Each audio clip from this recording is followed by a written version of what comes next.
Keisha Johnson had been nursing for 15 years, but she had never seen anything like this. The order given by hospital director Dr. Harrison wasn't just a violation of patient rights, it was a crime against humanity. And now, this brave nurse was about to wage war against a powerful system all by herself. Memorial Healthcare in downtown Atlanta was one of the city's largest public hospitals. This massive 500-bed healthcare facility served thousands of patients daily. The gleaming white building rose 12 stories above the bustling streets, its emergency department never sleeping, its corridors echoing with the sounds of life and death decisions. Mostly low-income families, uninsured patients, and emergency cases came here. The hospital was like a lifeline serving society's most vulnerable populations, often their only hope for quality medical care.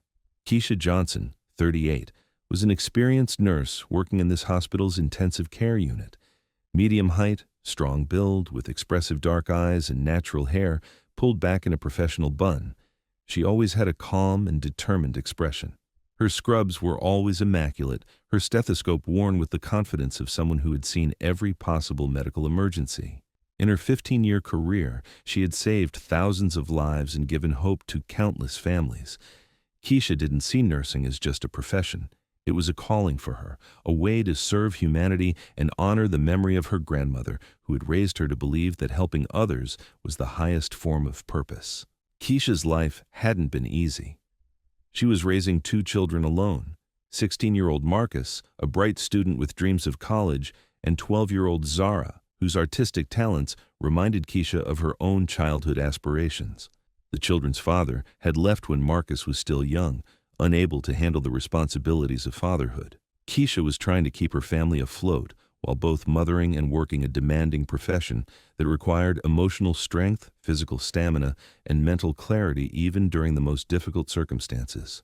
Her children were everything to her, and she was ready to make any sacrifice for them, working double shifts when necessary to ensure they had everything they needed. Working at Memorial Healthcare was both proud and challenging. The hospital struggled with limited budgets and staff shortages that meant nurses often worked with patient loads, far exceeding safe standards. Keisha and her colleagues tried to cope with constantly increasing patient numbers and decreasing resources, often bringing their own supplies from home and staying late without pay to ensure proper patient care. But the hardest part was sometimes being unable to do the best for patients, watching as bureaucratic decisions and insurance limitations prevented optimal treatment for those who needed it most. That morning, Keisha had started her shift early as usual, arriving at 6:30 a.m. to review patient charts and prepare for another intense day. The intensive care unit was always under high stress, a place where life and death decisions were made in seconds, and families' hopes were held in the staff's hands. Monitors beeped constantly, ventilators hummed their mechanical rhythms, and the air carried the antiseptic smell that had become as familiar to Keisha as her own perfume. Keisha was used to this environment, but what she would experience that day would shake her deeply and challenge everything she believed about the medical profession. At the morning meeting, Chief Physician Dr. Robert Harrison announced a new treatment protocol, with an authority that brooked no discussion. Dr. Harrison was around 55, tall and imposing with silver hair, perfectly styled, and expensive suits that seemed out of place in a public hospital setting. His cold blue eyes rarely showed warmth, and his authoritarian demeanor made even senior staff members nervous. As hospital director, he made both medical and administrative decisions with an iron fist, often prioritizing the hospital's financial interests over patient welfare. Staff respected but also feared him, knowing that challenging his authority could result in swift career consequences.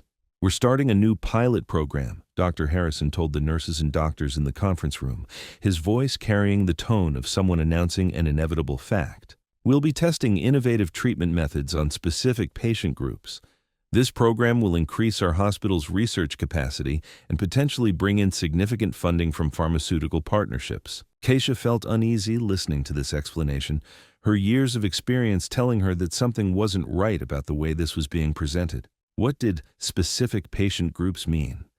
By what criteria would patients be selected? Why wasn't there any mention of informed consent protocols or ethics committee oversight? The other staff members nodded along, but Keisha noticed the subtle unease in their expressions.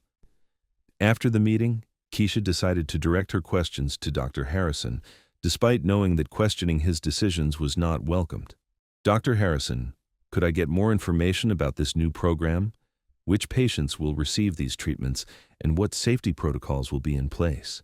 Dr. Harrison gave Keisha a cold look that made the temperature in the room seem to drop. Keisha, you're an excellent nurse, but these kinds of decisions are within my authority and far above your pay grade. You just follow the given instructions. But I'm concerned about patient safety and informed consent. Are these treatments FDA approved? Keisha, Dr. Harrison's voice hardened, taking on a threatening edge. I told you these matters are outside your area of expertise.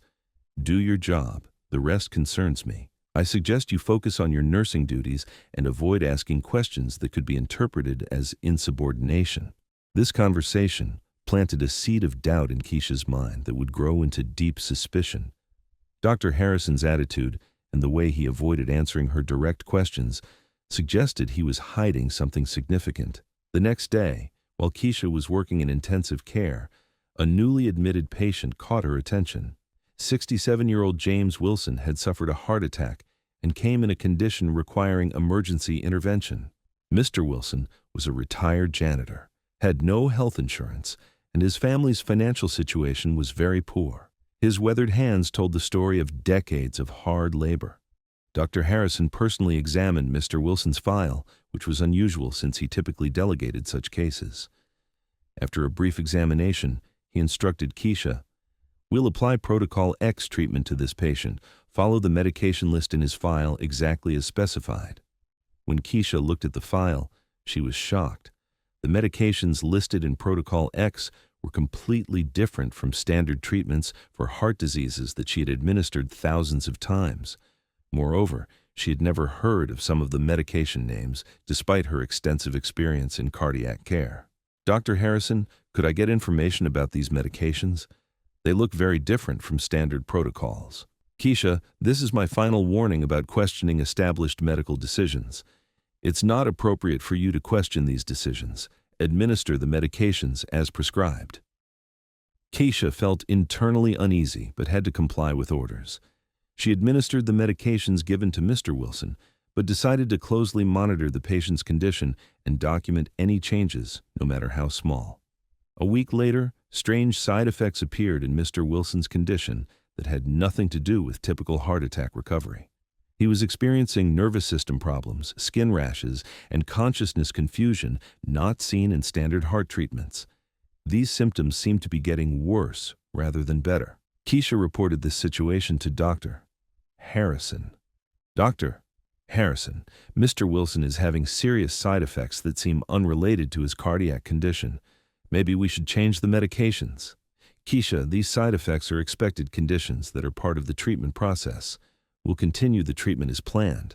But the patient is clearly suffering and his family is asking questions. Shouldn't we inform them about these side effects?" Dr. Harrison's face tensed, his eyes flashing with anger. "The family has already been properly informed. You just do your job and stop second-guessing medical decisions." But when Keisha talked with Mr. Wilson's family during visiting hours, she learned they had no knowledge about these side effects. His daughter, Sarah Wilson, was genuinely worried about her father's deteriorating condition. "Nurse Johnson, why is my father showing such strange symptoms? The doctor said he was recovering, but he looks worse every day. What exactly are they doing to him?" Keisha was in a difficult position, torn between her professional obligations and her moral compass. She wanted to defend the family's rights, but at the same time, faced the risk of losing her job. "Sarah, your father's treatment is ongoing, and the medical team is monitoring his progress. I recommend you speak directly with Dr. Harrison about your concerns." But Keisha decided to do her own research. That night after returning home, she began researching the medications used in Protocol X. Using medical databases and internet resources, she encountered shocking information. Some of the medications used in Protocol X were experimental drugs that hadn't yet passed FDA approval for human use. They had shown serious side effects in tests conducted in other countries. Some were even substances requiring ethics committee approval for human trials, along with detailed informed consent procedures that clearly hadn't been followed. Keisha's blood ran cold as the implications became clear. Was Dr. Harrison giving experimental drugs to unsuspecting patients? This wasn't just a medical ethics violation, it was a criminal act. When she went to the hospital the next day, Keisha began making more careful observations. She examined patients receiving Protocol X treatment and discovered a horrifying pattern. All patients receiving this treatment were low-income, uninsured, or family-less individuals who had limited ability to advocate for themselves.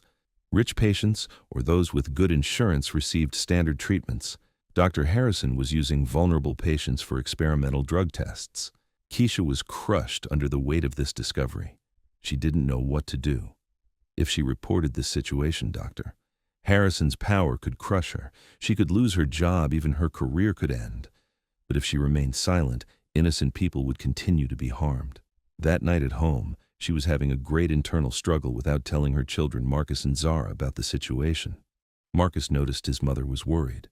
"Mom, is something wrong? You look very thoughtful." "No, son.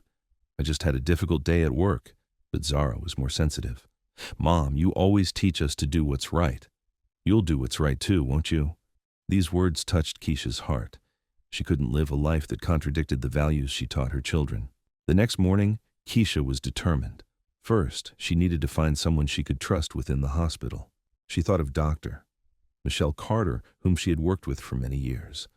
Dr. Carter was an intensive care specialist and known as someone who defended patient rights. Keisha pulled Dr. Carter aside during lunch break.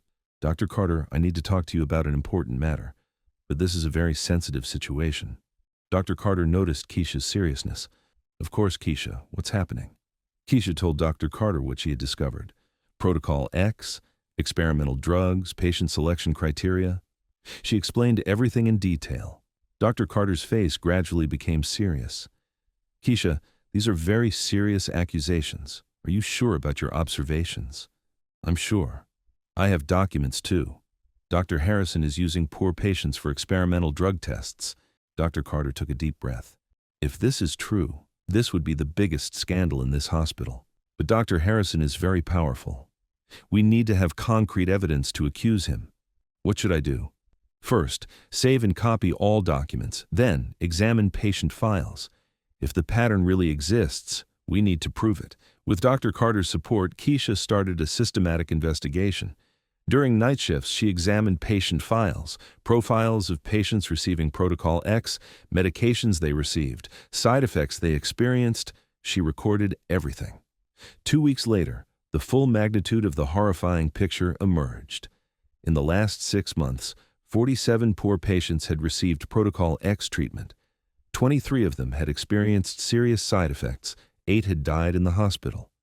In the same period, wealthy patients with similar diseases had received standard treatment and achieved much better results. When Dr. Carter saw these findings, she was shocked. "Keisha, this is no different from human experiments. Dr. Harrison is using people like laboratory rats. What do we do now?" "We need to report this situation to authorities. But first, let's investigate other ethical violations within the hospital." When Keisha and Dr. Carter conducted deeper research, the dimensions of the scandal grew even larger. Dr. Harrison wasn't just conducting experimental drug tests, he was also selling the data obtained from these tests to pharmaceutical companies. The suffering of poor patients had become a source of money for Dr. Harrison. Now it was time to take action. Keisha decided to report the situation to the Atlanta Health Department, but Dr. Harrison had political connections, and this process could be risky. Keisha gathered the documents and sent an anonymous report. She also gave information to local media. Making the scandal public would prevent Dr. Harrison from secretly covering it up. A week later, Dr. Harrison called Keisha to his office. He was already suspicious. "Keisha, I've been hearing some rumors about the hospital lately. Do you know anything about this?" Keisha answered calmly. "Dr. Harrison, I'm just doing my job. I'm trying to do my best for patients to recover." "I hope so, because I'll have to terminate those who spread rumors that would harm this hospital." This open threat made Keisha even more determined. Dr. Harrison was trying to silence people using his power. That night when Keisha returned home, Marcus and Zara noticed she was stressed. "Mom, you're constantly making phone calls. What's happening?" Marcus asked. Keisha explained the situation to her children in an age-appropriate way. "Children, sometimes difficult decisions need to be made at work. To help people, you might need to stand up against powerful people. Zara hugged her mother and asked, "Mom, are you scared?" "Yes, I'm a little scared, but doing what's right is more important than being afraid." 2 days later, the Atlanta Health Department conducted an unexpected inspection at Memorial Healthcare. Dr. Harrison's office, medical records, and drug storage were examined. Thanks to the documents Keisha provided, inspectors focused on the right places. The same day, local news channels announced the scandal as breaking news: secret drug experiments on poor patients at Memorial Healthcare. After these developments, Dr. Harrison was terminated by the hospital's board of directors. A federal investigation was launched and criminal charges were filed against Dr. Harrison. During this process, Keisha summarized the situation in interviews she gave to the media. "I just tried to protect my patients. No one should become a guinea pig for experimental drugs because of their economic situation." When the investigation was completed, Dr. Harrison's crimes were proven. He received a 15-year prison sentence for human experiments, violating patient rights, fraud, and bribery. Additionally, large amounts of compensation were ordered to be paid to the affected families. Fundamental changes were made at Memorial Healthcare. New ethics committees were established. Mechanisms to protect patient rights were developed. Keisha played an active role in these changes. The Atlanta Health Department gave Keisha the Patient Rights Hero Award. In her speech at the award ceremony, she said, "This award is not just mine, but on behalf of all patients who cannot speak up. The healthcare system should protect everyone equally.